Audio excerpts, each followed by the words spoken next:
Good, I'm doing great. Fantastic. Excited, man. Just excited. I wish it was here in LA. Definitely down there on that field, but I'm gonna go win the belt, bring it back, and then we can defend it on our turf, you know? What were your thoughts when you got the call? Oh man, just excited, man. Like I keep telling everybody, I got the call on Sunday. A little bit before that, I got an idea it was coming, but I got the official call on Sunday, and it was just like, can we do it this weekend, man? Because that's how excited I was, you know? Been in the gym, so I'm definitely in shape and ready to go. You were supposed to fight Chris Arreola, and that fell through. Is it a blessing in disguise for you? I mean, are you more, obviously you're going to be happy with a title fight, but how did you take to how things transpired? Yeah, definitely a blessing in disguise, man. You know, the Lord's got a plan for everybody, and things fell through the way they were supposed to. You know, with the whole falling out in December with Charles Martin, things not falling through with Chris Arreola this past April, and then this coming out on the table. I mean, you couldn't ask for more. You know, why fight those two guys when you can fight for the IBF title? So, super excited, man. I just can't wait to do it. Anthony Joshua, what do you think about him? He just looked impressive against Martin. Now you're going up against him. What are your thoughts on him? He's a young champion. He looks good. What do you think about him? I wouldn't call it impressive, man. Charles Martin's not the impressive type of heavyweight to be looking, good in front of. But he is a gold medalist, man. He won the gold medal my 2012 Olympic year, and he's done a great job so far. He's 16-0 with 16 KOs, and he's doing things great. He's a very technical, sound guy. He's got a big right hand, but as heavyweights, we both have big right hands and big left hooks. So it's going to be a battle for the ages. Did you see him out? Did you cross paths at all in the Olympics? We did in the Olympic Village. Not necessarily, formally, introduced to each other or whatnot, but he saw me, I saw him, and we acknowledged each other. So yeah. You ever put that in the back of your mind that one day we might meet somewhere, if not then in the Olympics, then as pros somewhere down the line? I didn't necessarily put it in the back of my mind, but at the time I was just thinking about the Russian guy that I had to fight that the next coming days, and now that I'm going back to London, it's almost like going full circle. Not only going to fight the gold medalist who won the gold medal my year, but also to go back to get my first title.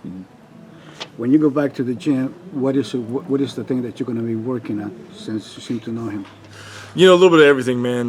Him being a technically sound guy with a lot of straight punches. Defense is going to be key in this fight. We both, stand pretty damn tall. I'm 6'7", he's 6'5", so range might not be a big factor, as it hasn't been in a lot of my other fights.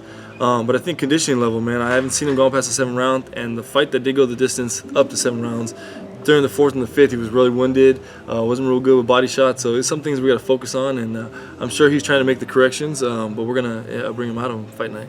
You seem very motivated for this fight. Oh yeah, you have to be, man. Like I said, you train. Some guys train all their life from 6 years old. I started real late at 23, and I'm blessed to be here. 4.5 years later as a pro, or 4 years later now.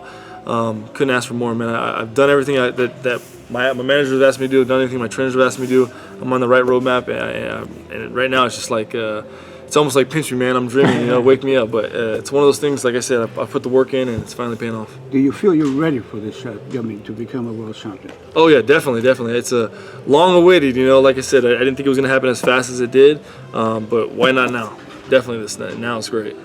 Going to the UK, I mean, how's that gonna be for you, man? Going his territory. You know how those fans get over there. Yeah. And I know you've been in the Olympics, so you know how it is to go overseas. But how's it gonna be for this type of environment in a title fight? I think it's great. I'm an underdog going in there, 20,000 fans, his backyard, his arena, his music, his fans, all that good stuff. But at the same time, you back a dog up against the wall. He's got only one way to go, and that's what I plan on doing. What was the initial game plan for you to get your title shot? Say going back to last year, how many fights from last year did you think did the Owl whatever have plans for you to get that title shot? I don't think there was ever an official game plan or a roadmap or anything like that. It was just we're going to put a guy in front of you and you're going to beat him. And test after test, I passed it, knocked several guys out. I've only had 2 guys go the distance. And at the same time, it was like, hey, we're going to put you in front of this Olympian, or we're going to put you in front of this Olympian, or this undefeated guy. I was like, let's do it. If I'm going to become the best, I want to fight the best. And in doing so, I fought every shape and size, different weights, different ranges, different boxing styles, and I think I've grown enough experience to be at the situation I'm in now. Yeah, obviously no fighter ever wants to look ahead of their task at hand, so to speak, right? But especially with the one you got coming up with the title shot and everything. But let's say it all goes as planned, everything falls into place. A lot of big names out there. Is there anybody that you just kind of have your eye on, looking forward? I want them all, man. I want all the belts. If Tyson Fury ends up getting past this milestone of Klitschko again, I want Tyson Fury, man. If Deontay Wilder still has his belt after he beats Povetkin, I want that belt as well. You know, like I said, I'm not here to beat around the bush. After I go beat Anthony Joshua and take his belt, I'm gonna come back and I want to fight for another belt. I don't want to fight some guy that's just waiting in line to be the type of situation. If we've got belts and we're the best of the best, let's fight the best. Heavyweights always one punch can change a fight. That's it. Do you see your fight with Anthony going the full distance, or do you see some? No, definitely not. If my fight with Anthony Joshua goes the full distance, it's either me outclassing him, just boxing the hell out of him, or me knocking him out. I mean, I'm not going to go to London with the expectations to go 12 rounds with Anthony Joshua. I got to knock this dude out. And is that more because you don't trust the cards? Also, you know. No, I'm not gonna say that. The judges and the officials, they're gonna do their job, man. They're gonna do their job. But why let it go that long? Why let it go to the cards and let them rule on a tough fight when I've got the opportunity to have one referee and one judge right here. The way the division is right now, do you think the heavyweight division will come back to America? Oh, it's already back. It's already back, definitely. With Deontay Wilder holding the belt, WBC champ, him going over to Russia and proving a point like he should. Me going and getting this IBF belt and hopefully coming back and unifying a lot of these other belts. The more belts we bring back to the soil, the better it's going to be.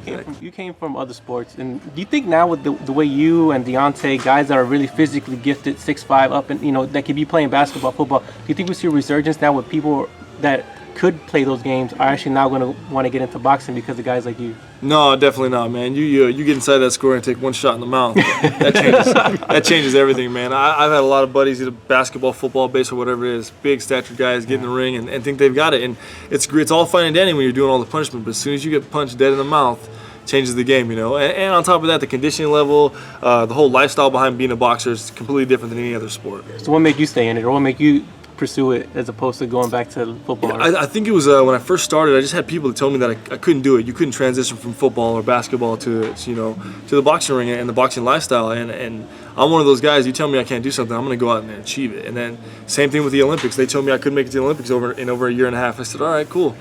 It's a year and a half later, here I am. So same thing as a professional boxer. There's no way a professional, especially a quarterback, going from the gridiron as a quarterback soft guy and turning into a heavyweight, champion or whatnot. So I love proving people wrong, and the more they throw at me, the more I'm gonna prove them wrong.